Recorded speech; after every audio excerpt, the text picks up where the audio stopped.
चुनावी माहौल में बीजेपी योगी पर जमकर बरसी थी। अब हार का सामना हुआ तो बदल गए। महुआ मोइत्रा ने बीजेपी की भर भर कर की तारीफ, लेकिन कहीं ये तारीफ कोई हालिया राजनीतिक घटना से मिलाप का संकेत तो नहीं। नमस्कार, जन एक्सप्रेस में आपका स्वागत है। मैं हूँ समीक्षा पांडे। पश्चिम बंगाल की राजनीति में एक बड़ा उलटफेर देखने को मिला है। 15 साल तक सत्ता में रही ममता बनर्जी की तृणमूल कांग्रेस को करारी हार का सामना करना पड़ा है और अब राज्य में भारतीय जनता पार्टी 2/3 बहुमत के साथ सरकार बनाने जा रही है।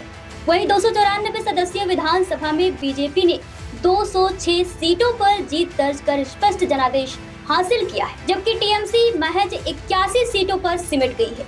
ये नतीजे राज्य की राजनीति में एक ऐतिहासिक बदलाव की ओर इशारा कर रहे हैं। इसी बीच टीएमसी सांसद महुआ मोइत्रा का बड़ा बयान सामने आ गया है। उन्होंने सोशल मीडिया प्लेटफॉर्म एक्स पर लिखा है कि उनकी पार्टी ने असमान पिच पर अच्छी लड़ाई लड़ी और जनता के फैसले का सम्मान करती है। उन्होंने साफ कहा है कि अगर बंगाल के लोगों ने बीजेपी को चुना है तो वो इस फैसले को स्वीकार करती हैं, लेकिन साथ ही उन्होंने ये भी जोड़ा है कि उनकी लड़ाई खत्म नहीं हुई है।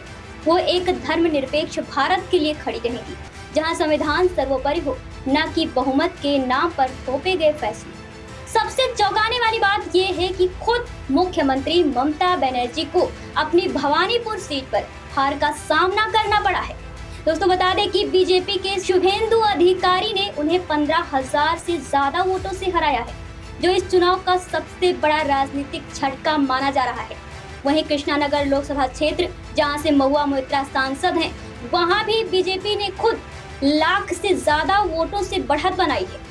अगर वोट शेयर की बात करें तो बीजेपी को 46% वोट मिले, जबकि टीएमसी को 41% वोट हासिल हुए।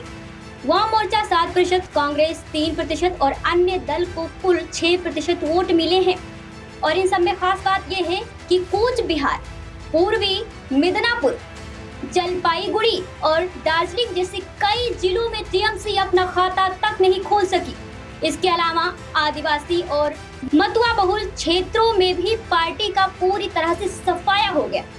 अब सबकी निगाहें फालता सीट पर ही टिकी हुई हैं, जहां 21 मई को दोबारा मतदान होगा और 24 मई को मतगणना होगी।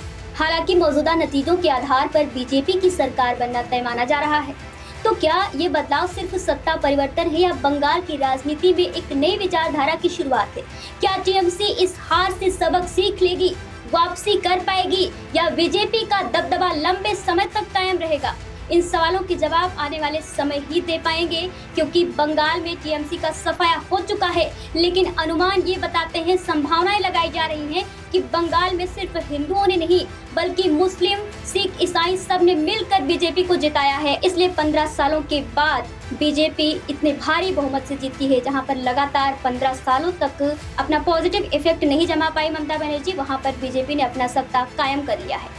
फिलहाल के जनता इतना ही बनी रही हमारे साथ। मिलते हैं तमाम खबरों में, तब तक के लिए नमस्कार।